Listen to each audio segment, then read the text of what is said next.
Ladies and gentlemen, welcome. Welcome one and all to this. What is this? This is our 6th or 7th time. All I know is it's 2020 and we're back to preview the Oscars. Let's put it together for film. Before we even start, let's get some excitement here. Absolutely. We're very excited. I want to ask you folks, please turn off your cell phones before we begin. And a few people I want to thank. I want to thank everyone at the GAA who's helped put all of this together. I wrote down everyone's name and I left it up there. So I will come back and thank all of those people in person. But I also want to thank a few other folks. I want to thank Dana Cohen, who helped put this whole project together for years upon years and has bowed out of this project. He's very busy, but he helped set up this whole idea. So we want to thank Dana for all of the help that he has had. I want to remind you folks of a few things. You will find this wonderful preview, so you can take a look at all of the various ballots that are there.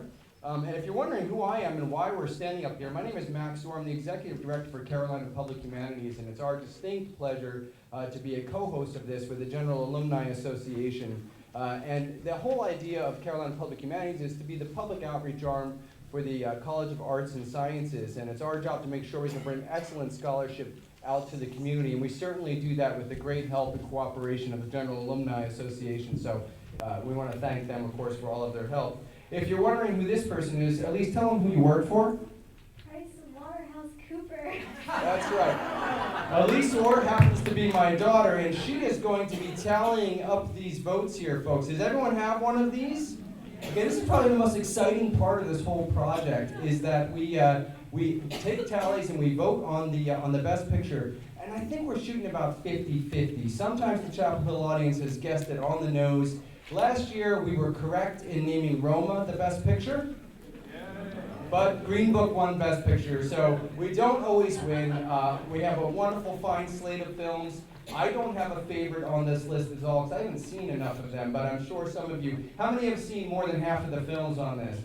Okay, well, good. That's a good sign. You've got a good basis to judge, but our wonderful panelists will certainly help you with that.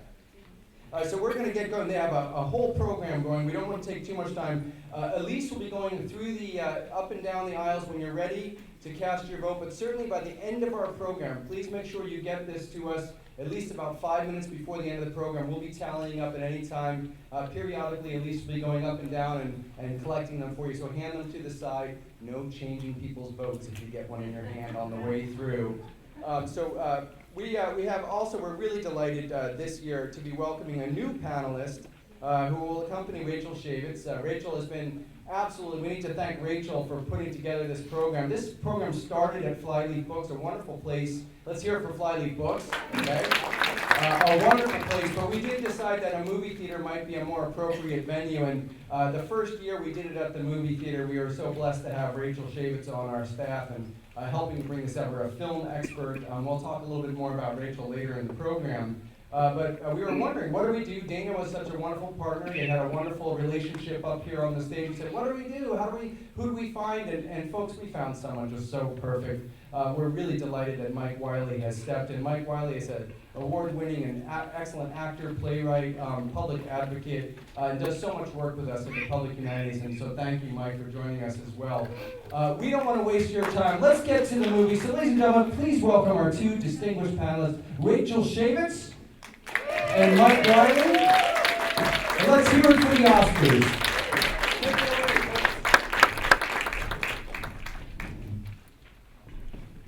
Hi, guys. Good evening. We're gonna see if these microphones work. I'm feeling like maybe we gotta have to do this move, my friend. I think you might be right. I think I might be right. In a world. Let's see how that works. Okay, so if you can't hear us at any point, maybe just raise up your hand and that'll clue us in that we've dropped our mic hand or something, and we want to make sure everybody can hear everything. Does that sound good? Okay. All right. So as Max said, I'm Rachel Schaevitz, and I think this is my 4th or 5th time doing this event. It's by far my favorite thing I get to do, but I'm extremely excited this year to share my stage with Mike Wiley. Can you make him feel welcome, please?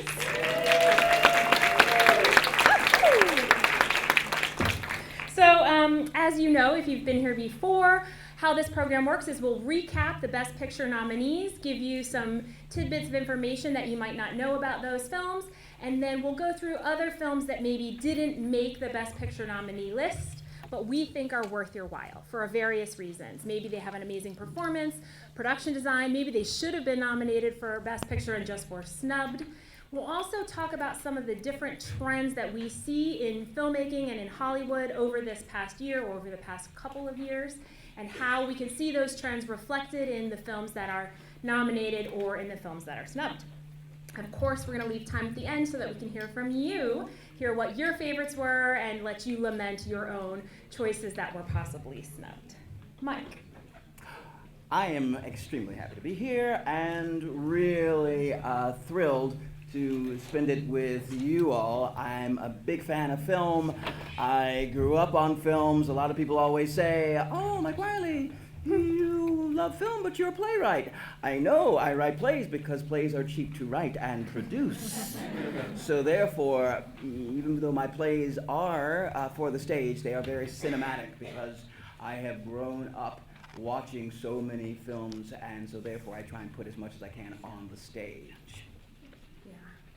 His plays are very cinematic.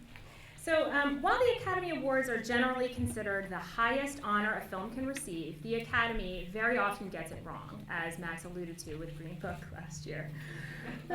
And these awards are often less a reflection of the best artistic contributions of a given year and are much more a reflection of the preferences of the film industry, what it prioritizes, who it favors, who it ignores, and this year's nominees and snubs give us plenty to chew over. There are no exception to that rule.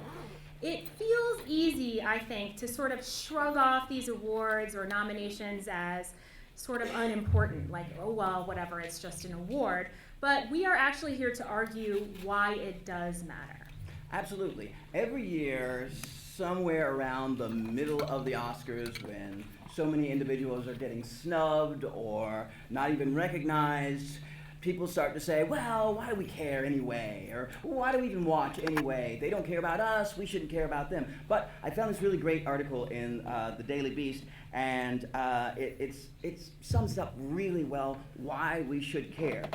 And it says, it matters what the standard bearers of a multi-billion-dollar industry that drives cultural conversation and progress deems worthy.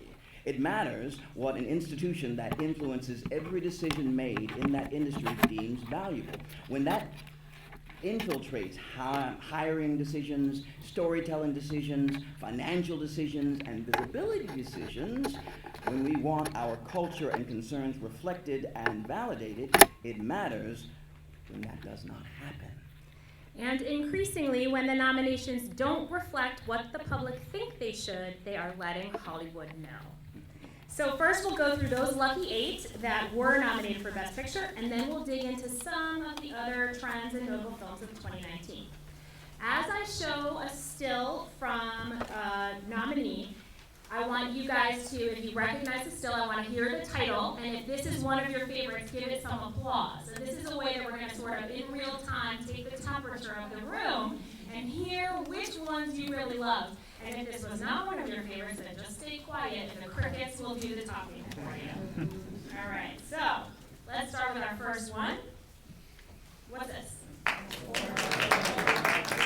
versus Ferrari.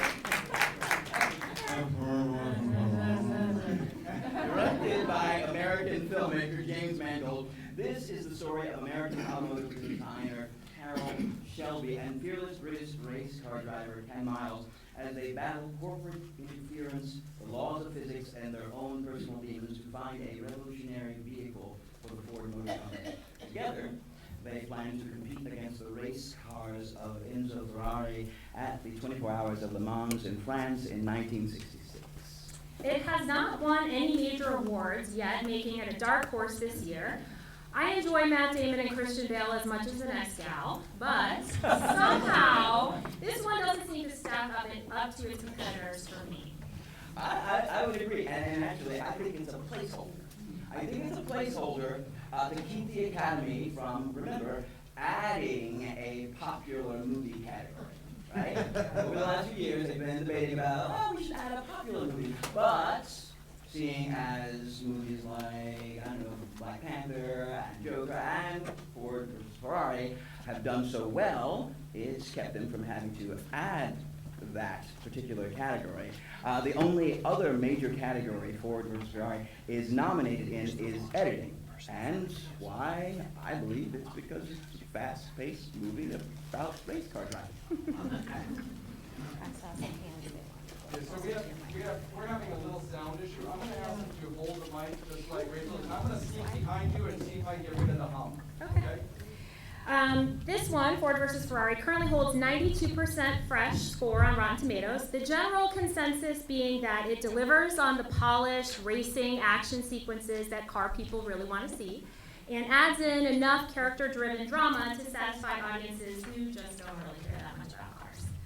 So now for something completely different, what's this one? Directed by Nominees. Oh yeah, right off the bat. You like it? All right, tell them about it. Directed by New Zealand filmmaker, thank you, Marty. This is the story of Jojo, a lonely German boy who discovers that his single mother is hiding a Jewish girl in their attic. Aided only by his imaginary friend, Adolf Hitler, Jojo must confront his blind nationalism as World War II continues to rage on. So this film has been nominated for a whole lot and hasn't actually won very much of note. It's got a handful of smaller critic circles. It won the audience prize at the Toronto Film Festival, which is something. It currently holds a rating of 80% on Rotten Tomatoes. So mostly, I just wish that I was in the room when Taika came in to pitch this script to Fox Searchlight as the heartwarming story of a young boy and his imaginary friend, Adolf Hitler. This is my pal. Jojo Rabbit is the obvious grandchild of other films that have focused on the absurdities of war in an attempt to make an anti-war message, such as Stanley Kubrick's Path of Glory. And the filmmakers have been out in the press saying that they wanted to make this film to remind the world of the events of World War II and all wars so that we do not repeat them. And I can see that. Definitely. See that. Of course, Taika Waititi, our director, also plays Hitler in a way that certainly pays homage to Charlie Chaplin's The Great Dictator and Mel Brooks, the producers. Though I think, despite some of the more humorless critics who don't love Jojo Rabbit, and many of you in the audience who don't seem to love Jojo Rabbit, I think it's one of the most creative films of the year. And I'm so glad it was nominated in a big way for Best Picture, not just some of the other smaller awards, because I want to see this filmmaker continue to make more films. I think he's really, really creative and smart and brilliant and thinking outside the box, and I want to see more from him. I agree. I think he's brilliant. I want to create the kinds of work that he creates. Things we do in the shadows. Yes. Even his Marvel movies are just really absolutely fantastic. If you make a comedy about World War II and Hitler, you have to be very good at balancing comedy and drama. Here is a clip that gives you a sense of that balance and pronounce this name one more time. Waititi. Emphasis is on the Y. You guys will see, I really worked hard to pronounce some of these names this year. This is the hardest name I have to pronounce, and Waititi. Swing and a miss. That's okay, I got you. One thing I want to add, what I love about films like this and the work that he does is I'm a big believer in humor, laughter being intravenous, right? In the way that music is intravenous. What I mean by that is when you hear a song, sometimes you are tapping your foot before you even realize that you're tapping your foot. Same is with comedy. Sometimes you laugh, you did not realize you were going to laugh, it comes out of nowhere. I believe that if you pour, right, you open the heart with humor, you pour in the medicine that way. Next up is, what's this?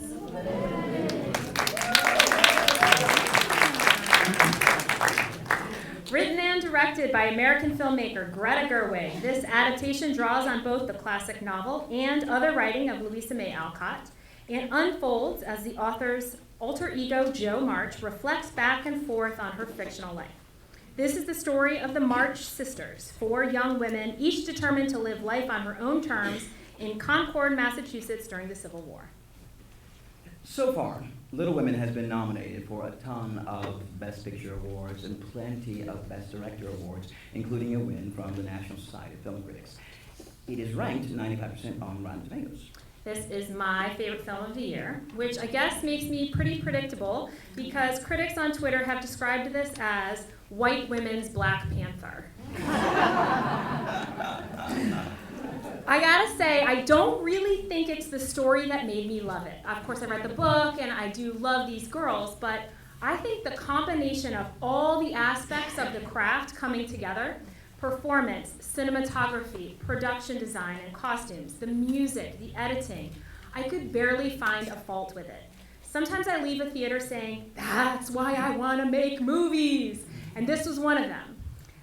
The person who's in charge of bringing all those elements together in a cohesive vision is the director, which is why I am so disappointed that Greta Gerwig was not nominated for a Best Director Oscar. I just want to point out that I'll do that. Sorry, this is not close enough, so I'll do that. I think because your voice is low. There you go. Yeah. How about that? What I was going to say is maybe if much like Black Panther, people stood in front of the posters for Little Women and did something like that. I don't know. We don't have a motion for Little You Women. need something. Caitlin Greenidge, an African-American contributor to the New York Times, pointed out that there is a fine line between a piece of art that acknowledges it is about the worldview of a very specific person, in the case of Little Women, that of a white girl in Massachusetts raised in an abolitionist family during the Civil War. A piece of art that declares that this worldview is the only one that matters and is fatally incurious about all others. This adaptation is alive with curiosity and is intent on reminding us of the context in which the March Sisters lived. Let's check out this next one. What do we got?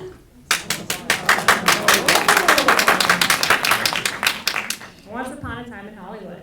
It's written and directed by American filmmaker Quentin Tarantino. This is the story of actor Rick Dalton, who gained fame and fortune by starring in a 1950s television western, but is now struggling to find meaningful work in Hollywood that he doesn't recognize anymore. In a Hollywood that he does not recognize anymore. He spends most of his time drinking and palling around with Cliff Booth, his easygoing best friend and longtime stunt double, Mr. Easy on the Eyes, Brad Pitt.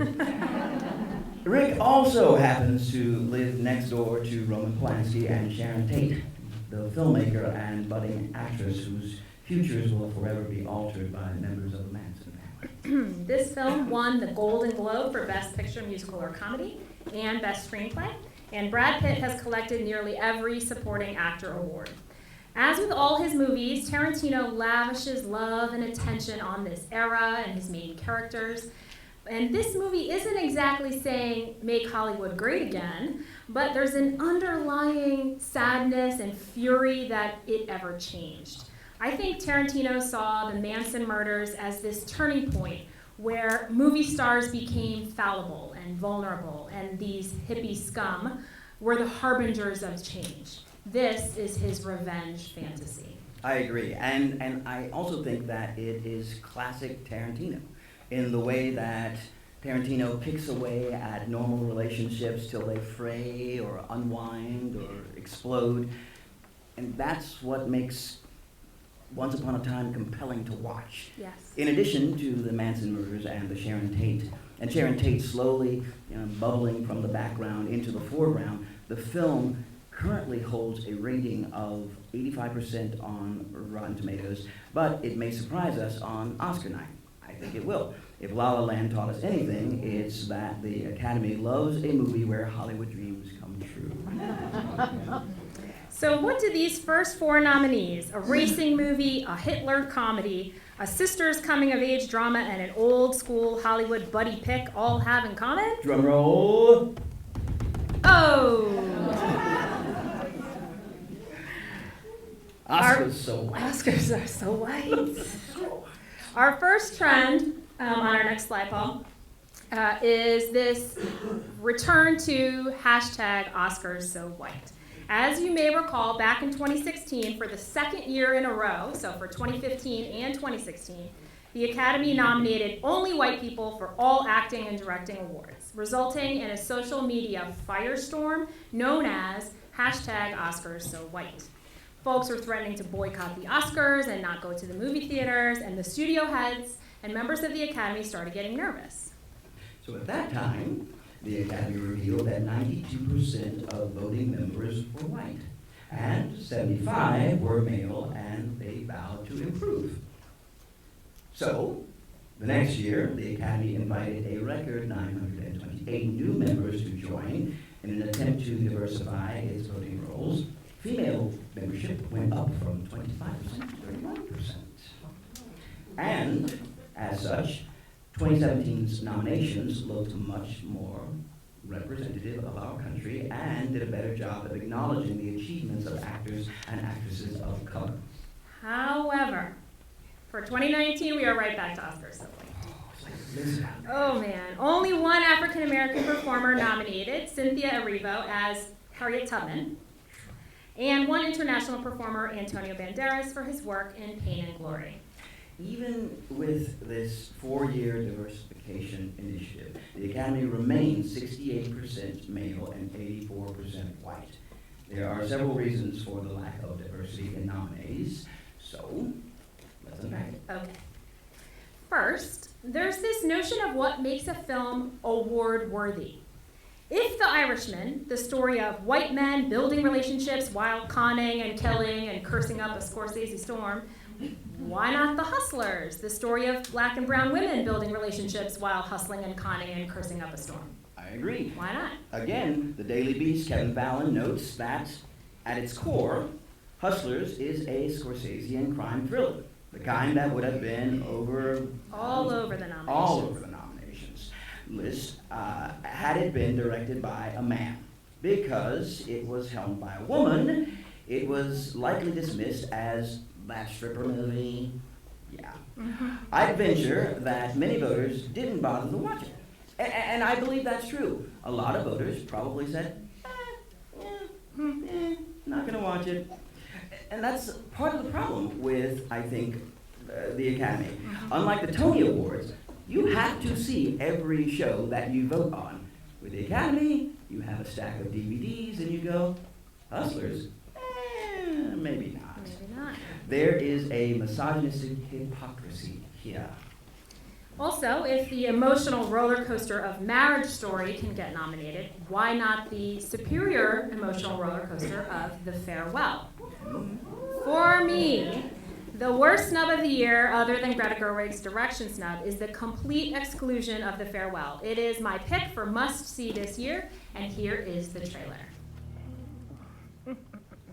How do you not nominate this? I love that movie so much! How do you not I nominate don't this know, film? it's a crime. Our next Best Picture nominee is... Like two people. Joker. Directed by American filmmaker Todd Phillips, this is Joker. Forever alone in a crowd, failed comedian Arthur Fleck seeks connection as he walks the streets of Gotham City. Arthur, who wears two masks, the one he paints for his day job as a clown, and the guise he projects in a futile attempt to feel like he's part of the world around him. Isolated, bullied, and disregarded by society, Fleck begins a slow descent into madness as he transforms into the criminal mastermind known as the Joker.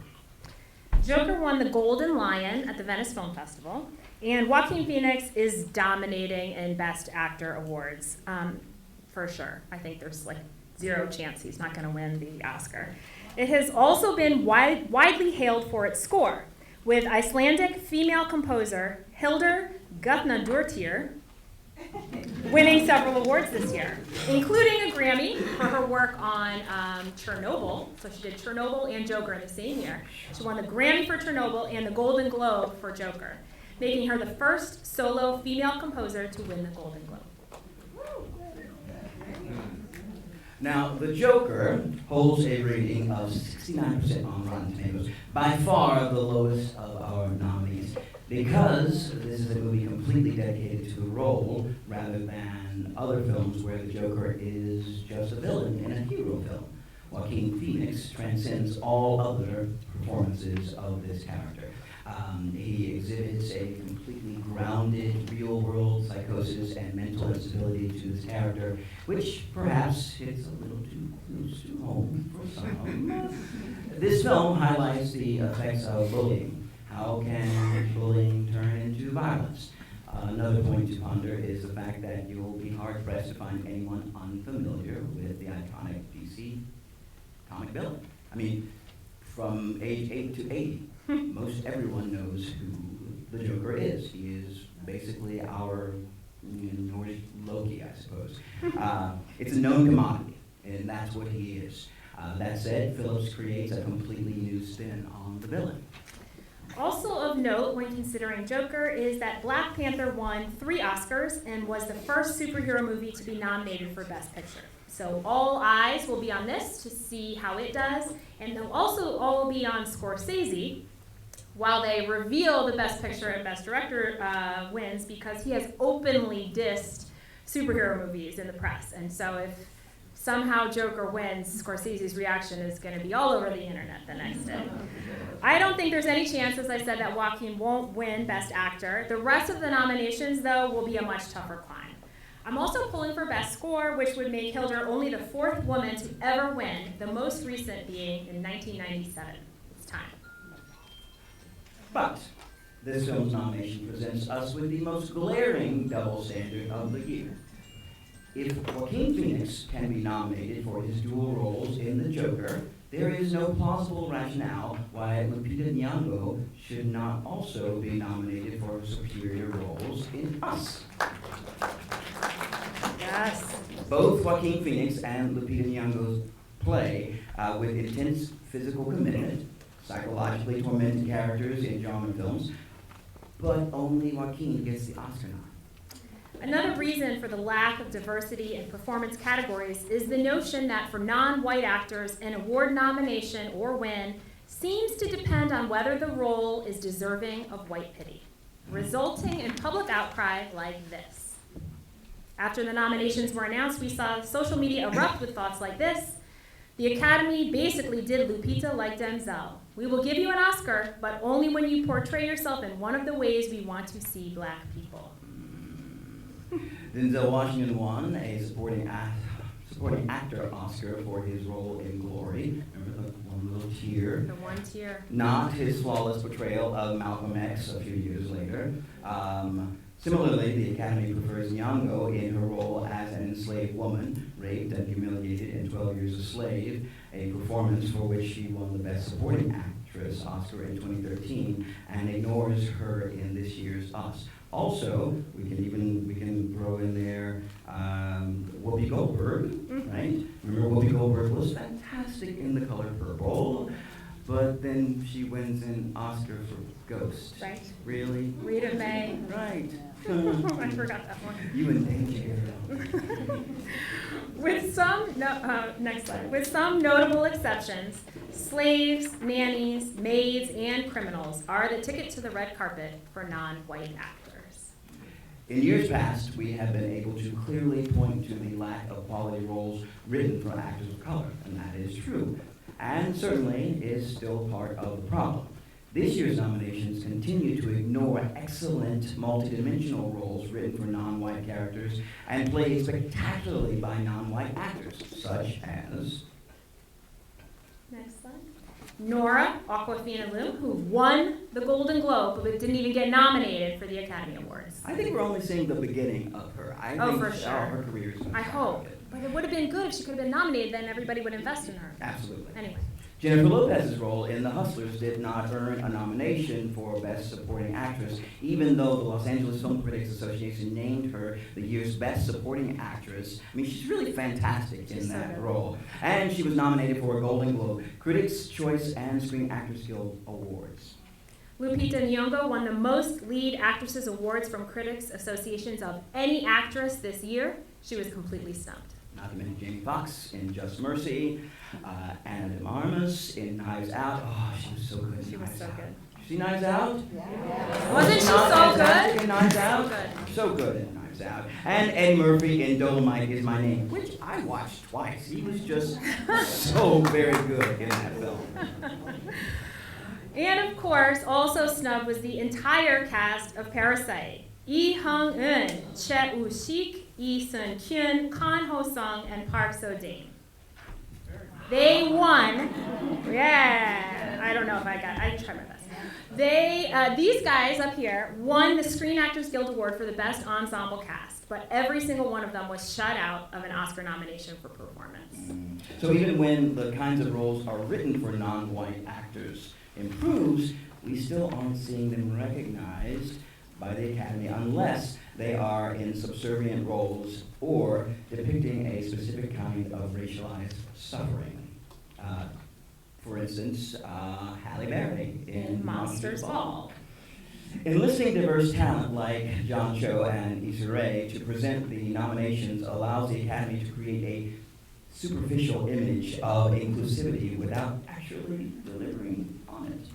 Parasite director Bong Joon-ho said he had a suspicion they might have gotten nominated for something when he saw Korean-American John Cho as a presenter, thinking that the Academy producers just really needed somebody who could potentially pronounce all their names correctly. Thought that was hilarious. America being all American. Another contributing factor for why certain films are recognized and others shut out has to do with the precursor awards leading up to the Oscars.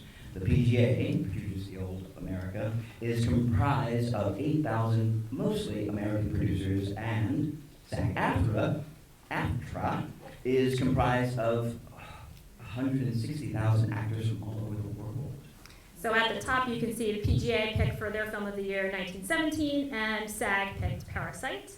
My least favorite group of all, the HFPA, Hollywood Foreign Press Association, consists of Southern California-based journalists who cover Hollywood for news outlets in 55 countries. And as of 2019, they had, are you ready, 89 voting members. 89 LA-based international writers decide the Golden Globes. This year they picked Once Upon a Time in Hollywood as the comedy or musical and 1917 as the drama. All these awards and many, many others all occur before the Oscars, and inclusion or exclusion by these groups certainly has an impact on the Academy nominations. In fact, I think that more often than not, the Academy goes, oh, you all like that? Well, we're going to go in a different direction because we want to be better than you. Just under 9,000 members of the Academy vote on the Oscars. Actors nominate other actors, producers nominate other producers, etc. And then each member gets to vote on every award from within those nominees. Because voting members from all aspects of the film industry vote from within the nominees, the Oscar winners have to have broad support across many different fields within filmmaking to actually win.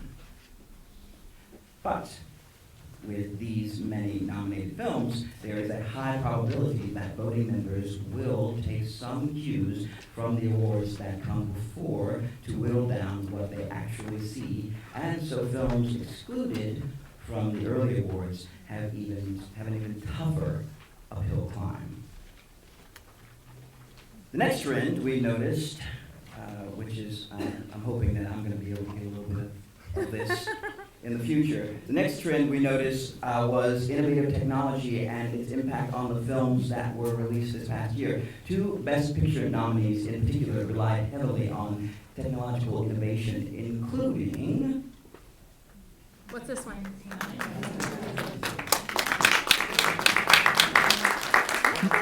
Directed by British filmmaker Sam Mendes, 1917 is set during World War I, where two British soldiers, Lance Corporal Schofield and Lance Corporal Blake, receive seemingly impossible orders.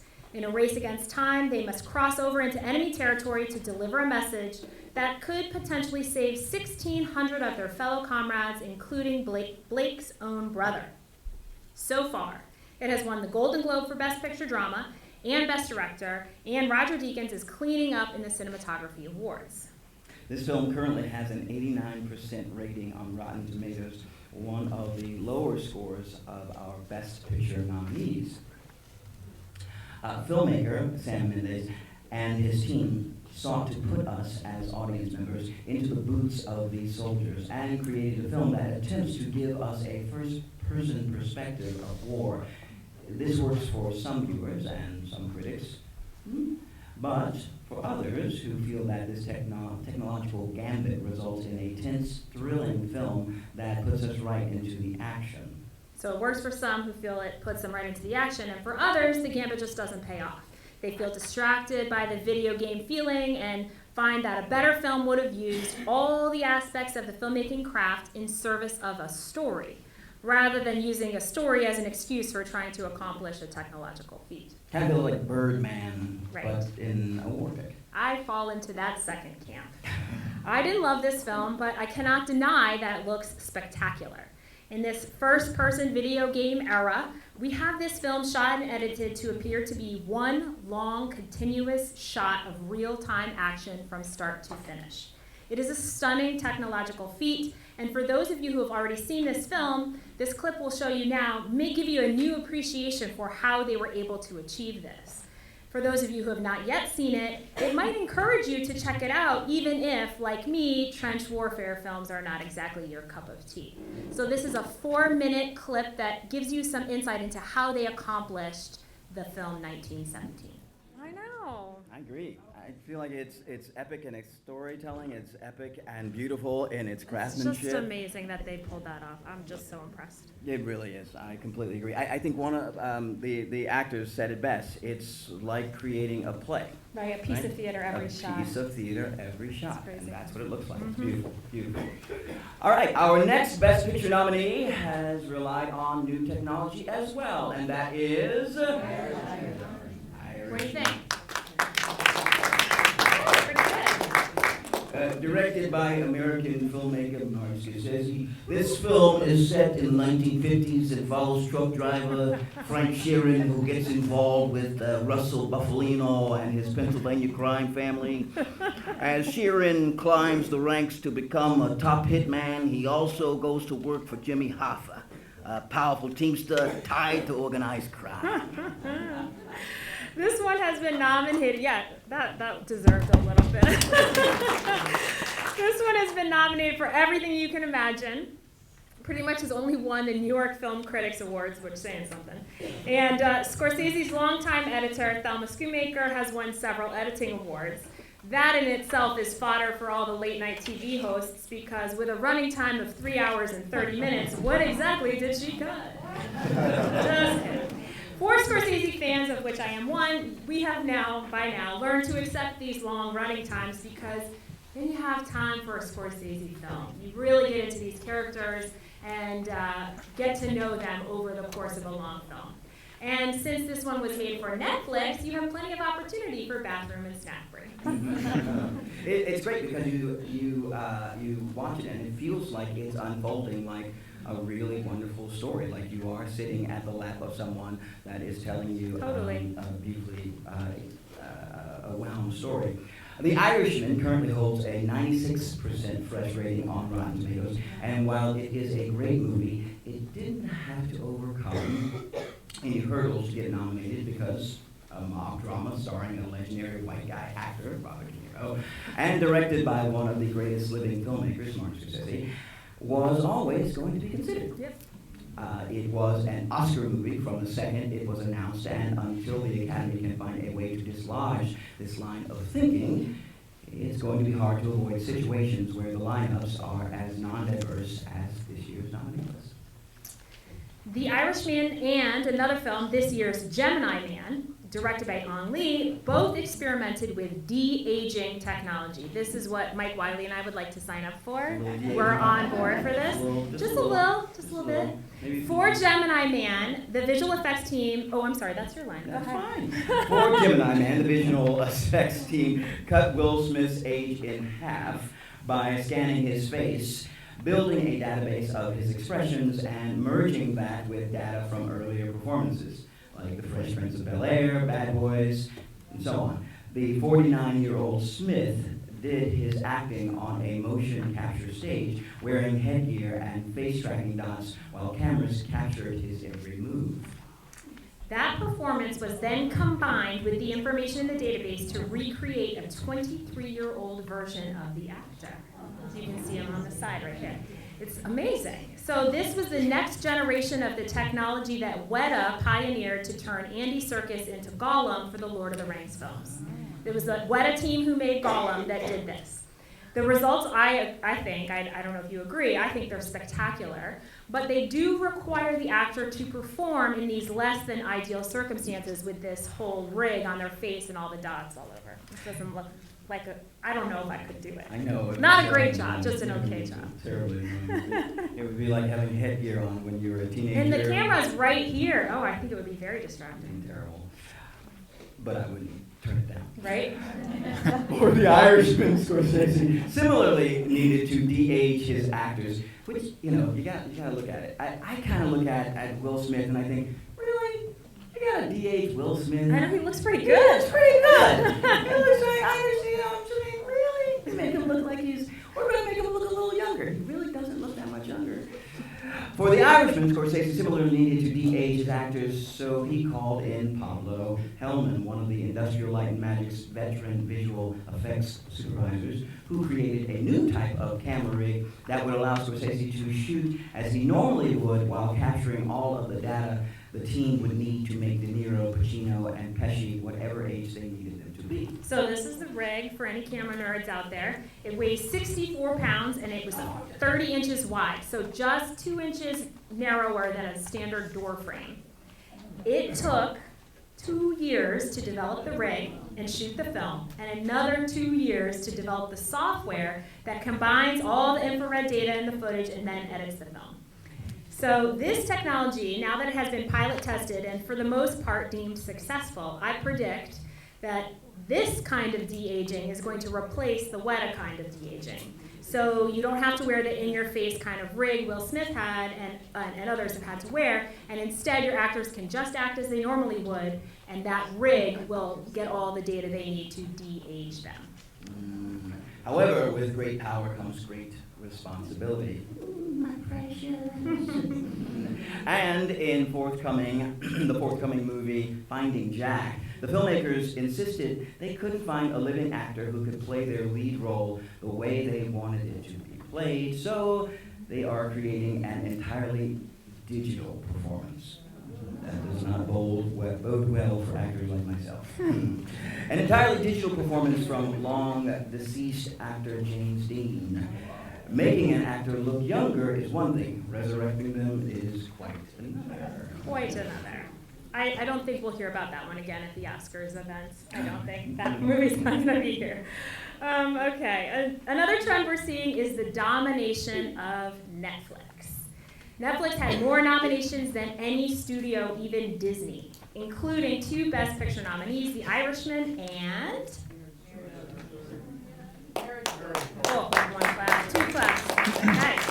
This one is a dark horse for the Best Picture Oscar. It's written and directed by Noah Baumbach, and this is the story of stage director and his actor wife as they struggle through a grueling coast-to-coast divorce that pushes them to their personal and creative extremes. It is also nominated for several performance awards, with Laura Dern cleaning up for the Best Supporting Actress awards. The acting world, I have to say, in response to these nominations, has been kind of snarky, right? It's been kind of snarky. I was looking at some of you all, as a matter of fact, when we just said Marriage Story, and some of you all were like, yeah. Well, that's kind of how the acting world looked at it. They looked at it like, oh, this is an opportunity for these actors to get on screen and be all angsty and kind of chew up the scenery, because that's kind of how Noah Baumbach's movies are. It's this lady right here. This lady's like, yep. I co-sign on that, indeed. And it's kind of true. Twitter kind of went deep on on their feelings about these nominations. The thoughts are that Laura Dern is nominated for this film because of her body of work, not necessarily for this particular role. Laura Dern has been around for a while, and folks really want to be able to award her for her work.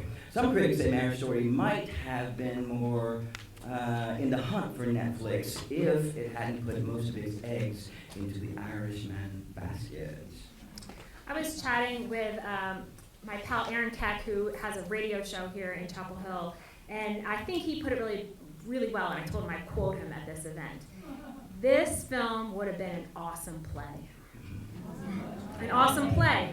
It would have been an awesome play. There's no good reason why this needed to be a film. The glowing reviews, it's 95% on Rotten Tomatoes. Everyone's talking about the performances and the direction, but not about much else. For me, a great film must take advantage of the medium, and this one felt like a photographed play. Completely agree. But I think a lot of his films are like Yeah. that. On the subject of Marriage Story, here is some fun trivia. We have an Oscar first. 2 of the Best Picture nominees were directed by a couple.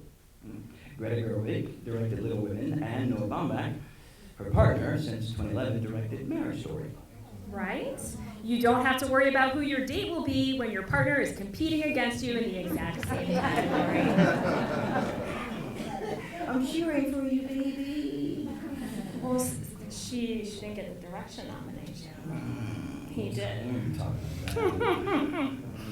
What did Issa Rae say? Congratulations to all those those men. In addition to these 2 Best Picture nominees, Netflix also earned acting nominations for The 2 Popes, 2 Best Documentary nominations for Edge of Democracy and American Factory, and in maybe the most surprising of its haul, it beat out Frozen 2 and The Lion King with 2 Best Animated Feature nominations for Klaus and I Lost His Body. And that's not all. Netflix also produced Dolomite Is My Name and The King, which easily could have been nominations for performance, and without question, costume designer Ruth Carter, who won the Oscar for Black Panther, should have been nominated for Dolomite's spectacular 1970s costume. It was so good. They So all good. were so very good in that film. Netflix crushed the traditional studios in nominations and managed to even beat out Disney at what Disney does best, animation. This is not an aberration. It's not like, oh, all of a sudden Netflix is here. It's the obvious result of a specific, concerted strategy by Netflix since their very first nomination only 5 years ago. If you look at this chart, in 15, they got their first nomination. 16, 17, 18, 19, 20. They are the contender. They are the competition. And I just heard this morning that they just beat their own record for buying a film at Sundance. They 2-3 years ago, when Nate Parker did Birth of a Nation, Netflix paid $17.5 million, which at that time was the record for a film at a film festival for that film. And this morning, they paid $17.5 million and 69 cents for some Andy Samberg comedy called... Andy Samberg? Yes, called... gosh, I can't remember. Anyways, for like a goofy Andy Samberg comedy. So Netflix has got money to spend, obviously. I know. So we'll see if we see that one next year, but they have more nominations than any other studio this year, Netflix. And traditionally, Andy Samberg movies don't do very well. We'll see, my friends. We'll see. Go to the bank, Andy Samberg. Also, heads up, don't be surprised to see former president and first lady at the Oscars. The Obamas signed a multi-year production deal with Netflix, so yes, they do have money. Mm-hmm. And American Factory was their first release and is nominated for Best Documentary. Yeah. Oh, you guys like that one? Let me hear it. American Factory? Oh, okay. Yeah, it is kind of. Maybe just try your cable, yeah. Or I could give you mine. That being said, not everyone loves Netflix. Director Steven Spielberg believes that streaming services are ruining the movie business, and he thinks that the quality of what is on TV isn't the same as what is in a movie theater. That Netflix films might deserve an Emmy, but not Oscars. So as a member of the Board of Governors, we have no things about Board of Governors here. The member of the Board of Governors for the Academy, he attempted to change the eligibility rules to allow only films with serious theatrical releases to be nominated for Oscars. But he failed. Rule 2 remains, and a film is eligible to be considered for an Oscar so long as it has a 7-day run in an LA theater. I know. It is kind of the year for the angry get off my lawn director, isn't it? Right? With Scorsese going, Marvel movies, no. Spielberg hates Netflix. Oh. I know.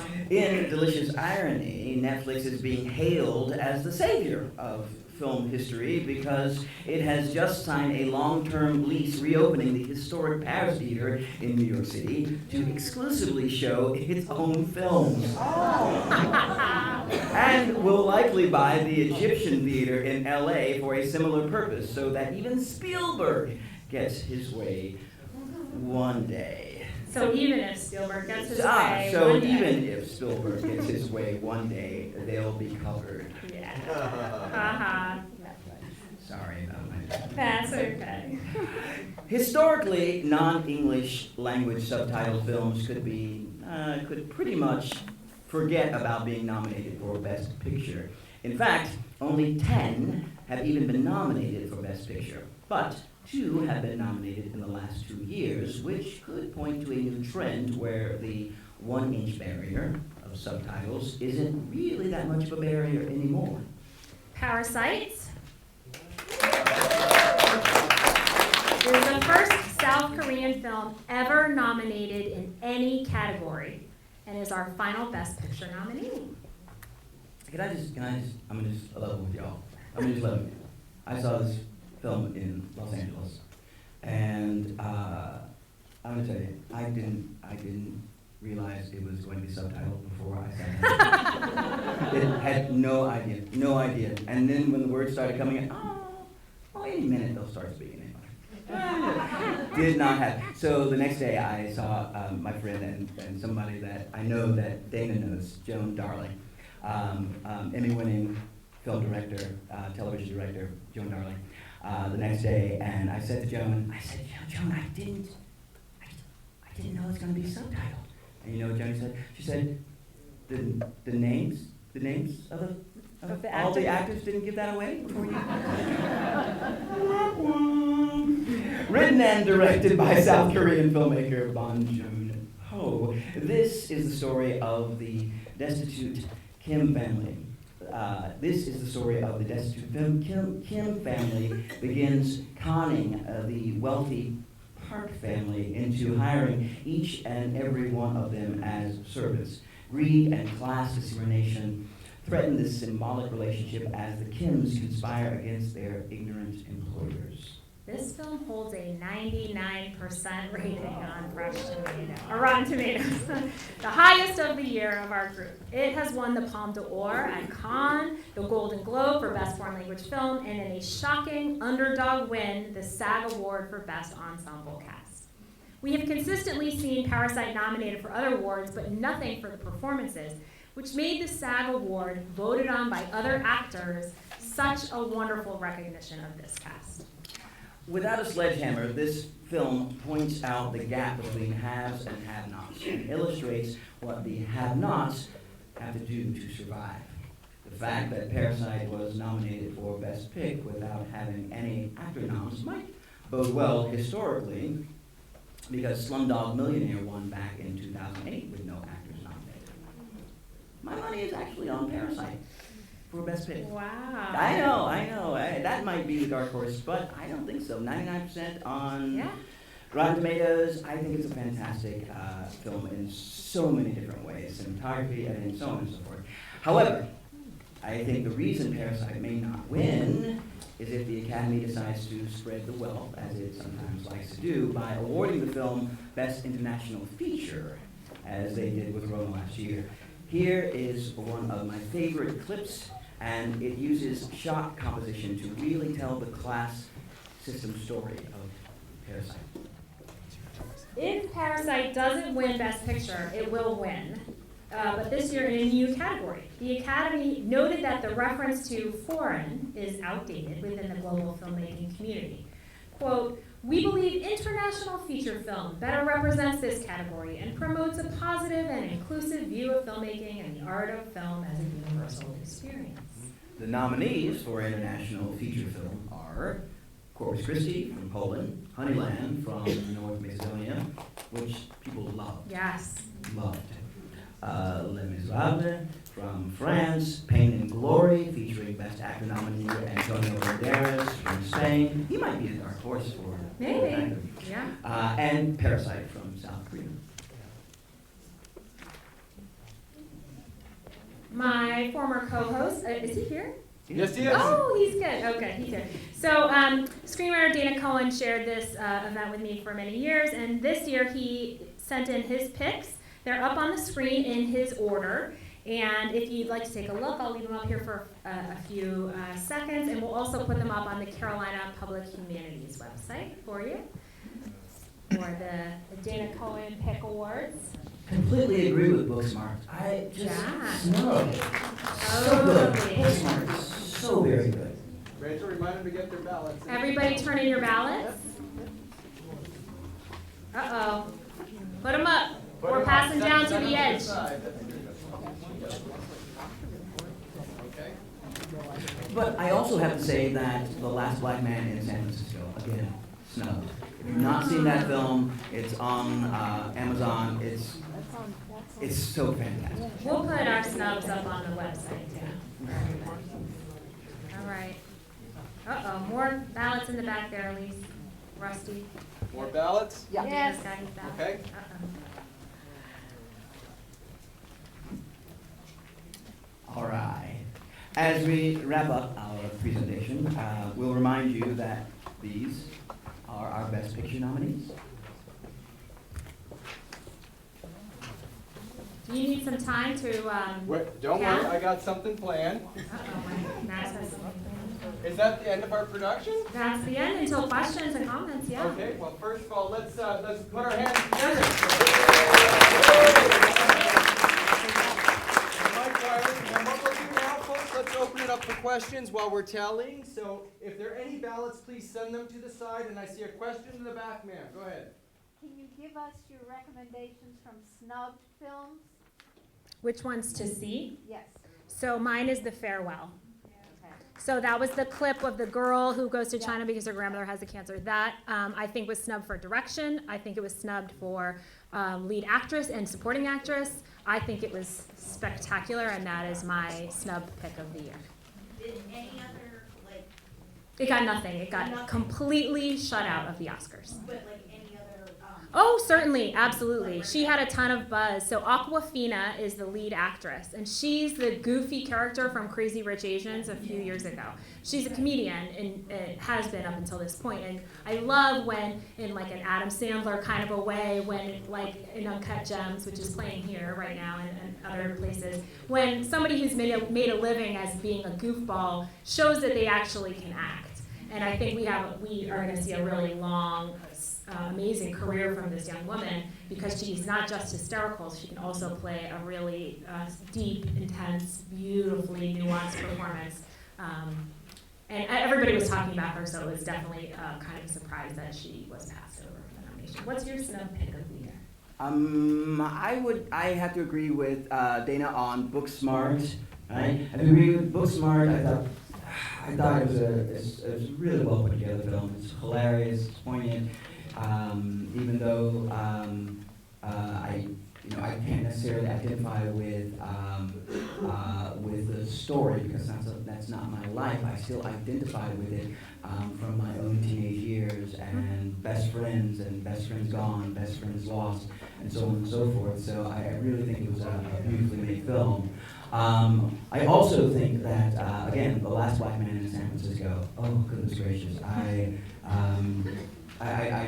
thought that was a brilliantly made film. It shows a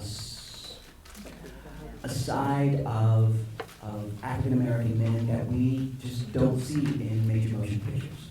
Right? A few years ago, we got Moonlight, and that film was praised as a film that did not, that showed a side of African American men that we typically don't see in major motion pictures. And I think The Last Black Man in San Francisco does the very same thing. It's beautifully shot. It takes its time as a film sometimes doesn't have the luxury to do, and especially an art house film. And it's a wonderful story. I'll add one more to the beautifully shot category. It's called The Lighthouse. It stars Willem Dafoe and what's his name from Twilight? Robert Pattinson. Barely recognizable. It's unbelievable. Their performances are both amazing, and the cinematography, it's black and white and so rich and gorgeous. If you're a person who loves cinematography, The Lighthouse is one to look for. It did get that one nomination for Best Cinematography. It's beautiful. Here we have a question in the back. I wanted to know, what did you guys think of Queen and Slim? You know what? Can you repeat the name? The question was, what did we think of Queen and Slim? And for me, there was a movie. It's not often that I am swayed by the public or even friends to not see a film. So typically, that might make me go and see a film if a friend says, "Oh, you don't want to see that," and so I'll go and see it just because I want to know. And I was excited for months about Queen and Slim. You want to give a little log line? I didn't see it. Oh, It's a black Bonnie and Clyde. got it. Right. Okay. And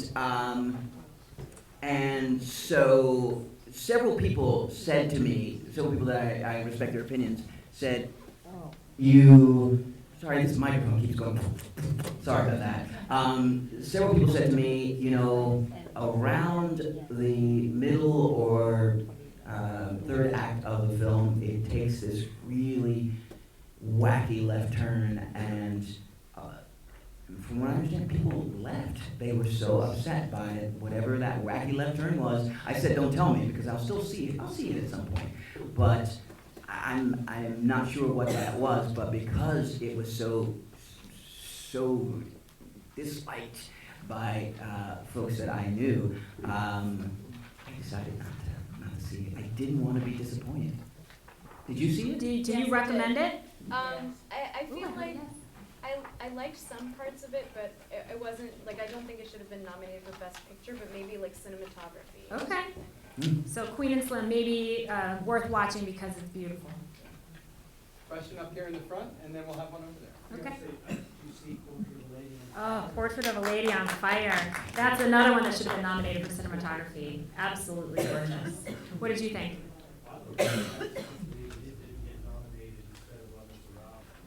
Ah, interesting. So he said he thought it should have been nominated instead of Les Miserables from France, Portrait of a Lady on Fire. That brings up an interesting thing that we've seen over the years too about representation. We didn't have, other than Pain and Glory, Banderas' character, we had almost no queer representation this year in our Oscar nominations, and had Portrait of a Lady on Fire been more recognized, we could have had at least a little bit more. But it's funny how we see Hollywood sort of going like this, where we feel like they're on the right track, and then we crash right back down. And this year feels like one of the years where they just missed a lot. But it's also hard to talk about these. It's also hard to talk about these films that get snubbed or quote unquote snubbed without talking about how some of them just don't have the money. They don't have the studios behind them or the bankroll behind them to promote. A lot of it is, and there's a whole industry in promoting films that they see as Oscar worthy, right? So there are films that are Oscar worthy. They just run out of money, and they don't have the money to be able to be promoted in those ways that other films that might even be lesser commodities. Interestingly, the person generally considered to have invented the style of Oscar or awards promotion that we see today is Harvey Weinstein. So he and his brother kind of over the course of a few years developed this strategy of heavy pushing. They took out full-page ads in the trades, in the Variety and Hollywood Reporter, and they sent free movies and swag. They had big parties with beautiful and handsome people. They did all of these things that nobody was really doing in the same way or with the same budget as the Weinstein brothers were, and it raised the ante, where a smaller film that didn't have that kind of budget could have much more easily been noticed and nominated before the Weinsteins. Then they changed the game and made it about, you can't even be on the radar without this whole pomp and circumstance all around it. And everybody else started doing that too in order to compete, especially when Shakespeare in Love won, which most people felt was just like an okay movie, and then it crushed it, and most people believe it was because of this amazing marketing push by the Weinstein brothers. And everyone's okay, well, what they're doing is working. We need to do that too. And it's changed the whole landscape of how you market a film to get nominations. And for the worse, in my opinion, and I think most people would agree, that the smaller, more beautiful, the book smarts and the Portrait of a Lady on Fire, those fall by the wayside because they don't have that kind of intense, insane marketing push behind it. For Posner, I have a question. I have a question there next. On the subject of nominations, exactly how does it go about? Let's say there's 1,000 male actors in the, is it the Screen Actors Guild? Not the Screen Actors Guild. In the Academy of, Academy. Do they all send a write-in who should be nominated? Is it a pre-vote, in effect? So for the individual categories, you can only vote for the nominees of the thing that you are. So producers vote for Best Picture at the beginning, and they bring it down to a small number. So there's 1,000 people who submit their ideas for Best Picture. That gets winnowed down to a short list by the upper body of the Academy. Then from that short list, all the producers vote on the Best Picture, all the actors vote for Best Actor, and that gets down to the nominees. Then once we're down to the nominees, the 5 actors for Best Actor or the 9 nominees for Best Picture, the entire body, the 9,000 members of the Academy of Motion Picture Arts and Sciences vote on all of them. It seems to me that there's plenty of opportunity to cook the books before you get down. He says he thinks there's plenty of opportunity to cook the books. Do you think so? I guess. Sure. Well, we have seen The Irishman, haven't we? We do have a representative from PricewaterhouseCoopers, I will assure you that. Elise, do you have your answer? We do, but we can't, well, at least, can they cook the books and cheat? No. I'm getting a sense. We got a question here? Go ahead. It's not really a question, but it's a kind of an endorsement for Ford and Ferrari. Even Okay. though everything that you said about it is true, white man's typical, car racing, blah, blah, blah. My husband died 22 years ago, and the only good thing about him dying was I never had to see another damn boy movie. Testosterone, racing cars, blow them up, that kind of crap. I saw this. I didn't choose to see this the day before Thanksgiving, but a friend of mine wanted to see it. His wife did, and I said, oh, well, I've heard good things about it. I'll go see it. I was mesmerized. Wow. And I thought that I would have never, ever picked out that movie, but it kept me on the edge of my seat. I was literally, I felt like I had been on a roller coaster ride. That is And great. I was just amazed, and it wasn't just all the boy testosterone stuff. Right. It had an ending that I did not see coming. and it's based on- Okay, glowing endorsement for Ford versus Ferrari. I've only seen 2 of the pictures. I know, but that The is, other one was- I think she makes an excellent point. I think you can have a genre film, a film that's the thing you expect, the war movie, the racing movie, the buddy pick, and if they can take that well-worn package and infuse it with extras, things like great characters that you love and you root for or that you hate and root against, a relationship dynamic that feels really true and nuanced and interesting, things like that, which are what a lot of the praise for Ford versus Ferrari point to, that it's way more than just a racing, testosterone-fueled, And nonsensical very- thing. I told my friends when I first saw it, on the big screen. Okay. Because it will not be the same, even on a big screen at home. Sure. And now that all these pictures are nominated for Best Picture, there's a much better chance you can see each of them on the big screen. The other one I'll say that should be seen on the big screen, even though it's not my cup of tea, is 1917. Yes. We have a question right here, and we'll have a question next. Go ahead, Meg. Okay, so this might be a little off kilter, but I'd love to hear y'all's thoughts on the whole Cats fiasco. Particularly how the Christmas movies will always seem to be a shoe-in. Okay. And pulling it from consideration. Sure. So we laughed a lot, so I'm just going to repeat her question, but I want you to answer her first. She wants to know our thoughts on the Cats fiasco. So how did that get made or whatever? And also, what do we think about this idea of the Christmas big musical blockbuster that's a shoe-in for the Oscars? Well, okay, so there's a couple of things at play here, I think, and first of all, I believe that Cats in and of itself is a particular kind of person's cup of tea, right? The musical itself, even though it's a long-running musical, it's a piece for the stage. You go see it with the idea that I'm going to go see actors dressed as cats, right? You go see it thinking that because that's what it is. And when you do see it, you think, this is quirky and funny and cool and it's for the stage. So apparently somebody thought, hey, I think the world would love to see this. And that just wasn't the case. It just wasn't. Because they tried to take what works in a theater, and sometimes it works, sometimes it doesn't. More often than not, it doesn't. But they tried to take what works for the stage, for a particular kind of person, and make it huge. And it just went over like a lead balloon, right? But also, I always feel like there are movies where they are just star-studded, right? The films that are just star-studded. I think that if you look at the statistics, the movies that are just star-studded often go over like a lead balloon as well. There are a few movies and a few movies that came out this year that are the exception, but this happens to be one of those movies that just went.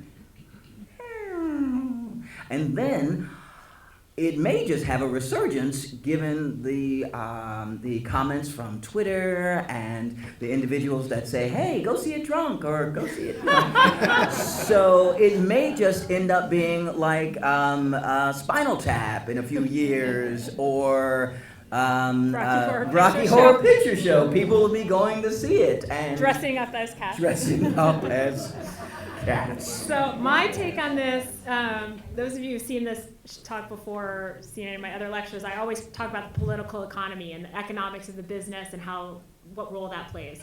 For me, Cats is a known commodity just like any comic book movie. They banked on the fact that there was a built-in audience that loved this show and these characters and thought that was going to get them their budget back and then some and just crush all the records because everybody loves Cats. It's been on Broadway for 10 billion years, and they'll all come out and see it in the film with Judi Dench, and Taylor Swift sings a new song, and they just thought they could recreate magic on film by bringing this known commodity that's beloved and putting all these stars in it and CGI effects. So that was and I can't blame them for that assumption, truly, because it's worked so many times before. For every comic book movie that we've ever seen, they always make their budget back and then some, and they sell them to the international territories, and they make profit on top of profit on top of profit, and then they just do it again and again and again. So I'm not surprised it was made, and I think that's exactly why it was made. The question about the Christmas release is really interesting. So we see a flurry of Oscar contenders come out in December, right before the deadline for the Oscars. And there's a variety of reasons why Cats was released so quickly. They needed to get it in time to be in theaters for when everyone's out of school, when all the families could go see Cats. But it wasn't ready, and they didn't listen, and so they just said, put it in the movies anyway. And then they tried to put a second cut in the movies anyway, and it was still a disaster, and so they just finally gave up and pulled it. I think there's probably a chance that they could put it together in a better way and finish all their visual effects, and it could come out eventually and be something worth seeing. I don't know, but that is a lesson that I'm glad Hollywood learned, which is if it's not ready in time for Christmas, just hold on to it and finish it. And it'll come out when it comes out, and if it's worth it, it's going to get nominated for an Oscar next year. But don't shove something that's not ready into theaters, because it's going to bite you way worse than if you just waited 6 months until it was really ready. So did it not go play internationally then? I actually don't know the answer to that question. I bet they're fixing it, finishing it, because there's an excellent chance it can make its money back internationally. The likes and dislikes in different markets are very different than what America rewards. And I think it could be fine in other places if they get the effects together and cut it a little differently. We had a question there, and then we'll come there. Go ahead, sir. Yeah, I was wondering if you had seen and what you thought about Uncut Gems. Oh my. Oh my God. Repeat your question. Uncut Gems. The question was, have we seen and what did we think of Uncut Gems? I saw it, and I think that if the filmmaker, I forget, Benny it's and Josh two Safdie. brothers. Say it again? Benny and Josh Safdie, and I just have to say this real quick, and I'm going to let you talk about it. No, go ahead. Benny and Josh were my students at BU. That's how young they are. I was at BU 2005, 2006, 2007 as a grad student. They were undergrads in film school at Boston University, which is not known for its film program. They were my students, and I didn't teach them anything. Everything that they brought to Uncut Gems they had before I even saw them in my classroom, I promise. They were phenomenal when they were 19 years old and 20 years old. They are the next thing. Keep your eyes on these guys. They convinced Adam Sandler and a studio to give them money to make this movie, and it's amazing, and these guys are, just get ready. They're gonna blow this stuff up. I couldn't say it better. I couldn't say it better. I'm surprised. I'm really surprised that it did not get any nominations. I'm not necessarily surprised that Adam Sandler didn't get any nominations, because I think, again, the Academy, they look at this body of work, right? It's like the year that, I forget what it was that Eddie Murphy did, what film it was, but the same year, what's it again? Dreamgirls. Everyone said that Eddie Murphy should have been nominated, and it's true. He should have been nominated. He should have won, but because the same year he put out Norbit, right?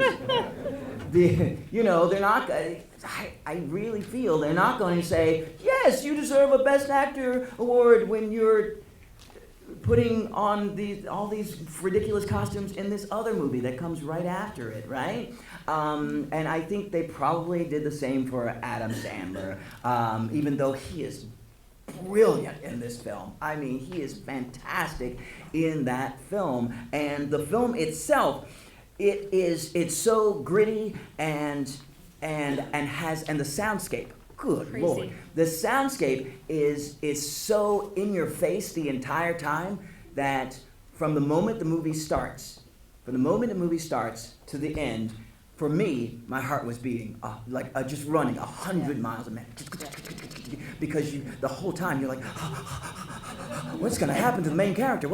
I can't think of another movie this year that has made me think the entire time, what's going to happen to the main character? What's going to happen to the main character? The only time everything quieted down was the moment when he No and spoilers. his wife, Just checking. he and his wife are having this very serious conversation kind of later in the film, and everything just gets quiet while they have that conversation, and you think, but then it comes back. So, I mean, just really, really positive. We can add that to the snub list, I think. Yeah, I definitely think so. Question here, and then one up front. Go ahead. I really think that you have to be of a certain age to appreciate the impending doom while you're watching Once Upon a Time in Hollywood. Because every time, when Brad Pitt was wandering around Charlie Manson's Yes. area there, for me that was really scary. Sometimes he's 20 years told us it's not scary at all. Yeah. So her point, I just want to make sure everybody heard. She thinks you need to be of a certain age to know some history, to feel the tension in Once Upon a Time in Hollywood, particularly the scene where Brad Pitt's character is looking for the owner of the ranch, and you know that this is the Manson family's hideout or whatever, and people keep coming out of the doors. So I don't doubt that if you lived through that era, you are bringing to this viewing a particular feeling that is connected with the events that happened. I did not live through that era, but I have been watching Tarantino films since I was 14 years old, and I'll say that I felt that tension maybe not just as much, but very deeply, because I know Tarantino's work, and I was so nervous for what was going to happen, because he is this, just like Scorsese or some of these other directors, notorious for gratuitous violence. And I, of course, like so many others, was really into this Cliff Booth character. I thought he was great. I didn't want to see him sliced and diced or something horrible happen to him in this farm. And I just was on the edge of my seat, breathing, wondering. And then, he finds the guy. And then I'm not going to do any spoilers, but I agree that tension in that scene was like, my mouth was dry, my shoulders were tense. It was very intense, and I didn't bring to it the experiences that others did. And so I'll say that if you had that, it certainly heightened it, but even if you didn't, you felt it in that scene. And that points to Tarantino's brilliant direction, and the editing of that particular scene was spectacular. Yeah. Bruce Dern. Mm-hmm. Mm-hmm. Really, I mean, I completely agree. It ratchets you up and it makes you think, oh, don't hurt him in his face. Don't hurt Brad. Don't hurt his He's face. too pretty. Don't hurt him. We have a question here, Lloyd Kramer. So I wanted to ask about something. You've never mentioned one of the big Hollywood hits, Star Wars. It came out in Hollywood, in the holidays. Our son said, you must go, so our whole family went. It was absolutely packed. It was showing everywhere. And then 3 nights later, we went to see Little Women, and we were the only 2 people in the theater. So I just want to ask, is the Star Wars phenomenon dead? And if so, why were there millions of people in the theater? Well, I will give a little shout out this microphone. Are you really? I will, that's Disney going, don't say anything bad. I will say, I saw Star Wars with my 2 boys, and my wife, and my mother-in-law, and we all loved the film, and it was really great. But the thing about Star Wars, and the reason why I think it probably didn't get, because it really, especially this film, and critically, most people really liked it, because it's basically the same story over and over again. And so even the music is, was it Williams? John Williams. John Williams. Even the music is kind of the same. And so, but people like familiarity, right? And so that's what made this movie great. We got to see Luke Skywalker in the form of this young girl, Rey, do all the things that Luke did, and we got to relive that and feel like kids again. I think that's why that film did well, and I don't think that it's dead, because The Mandalorian is fantastic. If you've not watched The Mandalorian, even though it's a Disney show, it's like watching a spaghetti western. And of old. It's really done. And the music is, ooh, good Lord. So good. Further questions for our panel? For our 2 guests? Okay. Who won?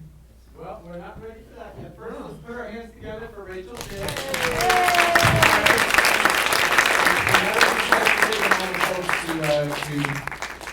turn the heartstrings a little bit. We have been blessed here at Carolina Public Humanities for the past 4 or 5 years. I don't know, it seems like an eternity. A good one, like heaven. And the film community here in the Triangle and throughout the state of North Carolina has been blessed with the presence of Rachel Schaevitz. Dana Cohen knows, Dana and I started this project back with Scott Myers, wonderful. We started it at Flyleaf Books. We had a wonderful thing going, and then suddenly we hired a postdoctoral fellow out of nowhere, flew in from heaven and landed at Carolina Public Humanities, and her expertise was film. And so we immediately said, well, Rachel, you have to be part of this whole project. And we put it all together, and Rachel and Dana worked so well for a number of years, creating this format that's continuing. But that's not it. Anytime we did a program on anything, we'd be like, we're doing a program on the French Revolution. Rachel, you're going to give a presentation on films of the French Revolution. That's true. Okay. We're doing anything we do. We have to find something. You know, we're a little bit cheap. We don't pay ourselves when we do our own thing. So we'd be like, Rachel, can you do something together for us? And Rachel would be like, sure. I will say one thing about Rachel. When you are a film scholar, it's really great. It's really easy to get good reviews because you're always be able to show films, but that's not it.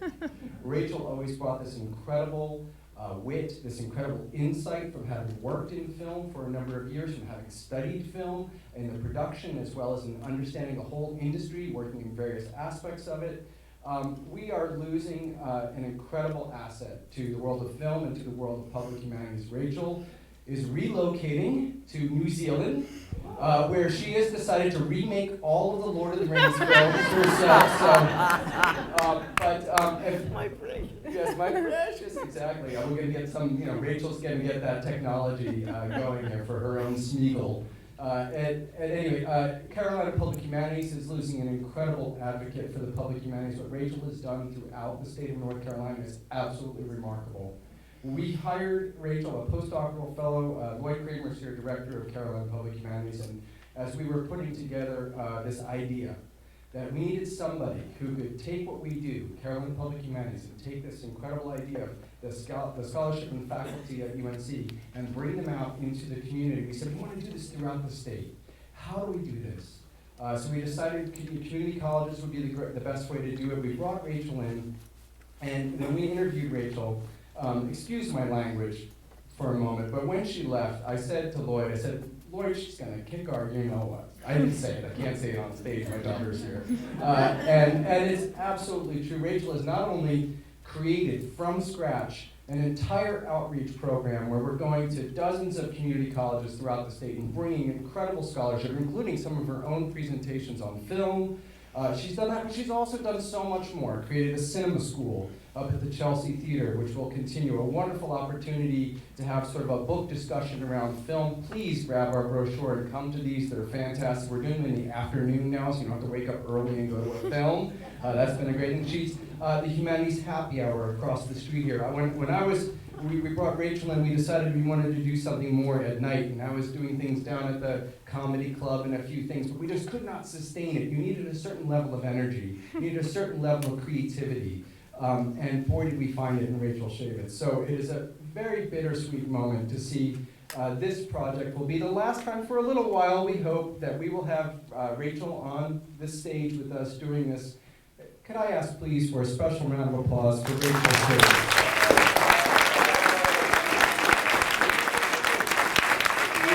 We'll miss you guys. You're trying to get as far away from us as you possibly can. Thank you, Rachel. And Mike, thank you also for joining us in this. And let's hear it for Dana Cohen, who is part of putting this all together. Dana, if you can stand up in the back for one moment. There's Dana to help put all this together. You and Mike didn't disagree as much as Dana and you, so we'll have to work on that particular aspect. So I do want to thank you for coming, but it's time for the great reveal. Are you ready, folks, to see what Chapel Hill has decided is the best picture? PricewaterhouseCoopers, please come on up. Elise Orr, and we will start with the runners-up. Okay, Elise, who is in third place? 1917 and The Irishman. Oh, time. 8. 8 votes each for third place. Okay, first runner-up. Who came in second? Little Women. Okay, ladies and gentlemen, Chapel Hill, the University of North Carolina, the General Alumni Association are ready to pronounce the winner of the Oscar. And boy, if we get it right, we have hit the jackpot again. We have. And the winner is? Parasite. Wow. Parasite. How many votes for Parasite? 16 votes for Parasite. Thank you, Elise. We have a winner. round of vocal time for our esteemed panelists, Mike Wiley and the incomparable Rachel Schaevitz. Thank you so much. Enjoy your evening. Thank you, General Alumni Association. Look us up, humanities.unc.edu. Follow us on Facebook. We'll see you next year. Thank you so much.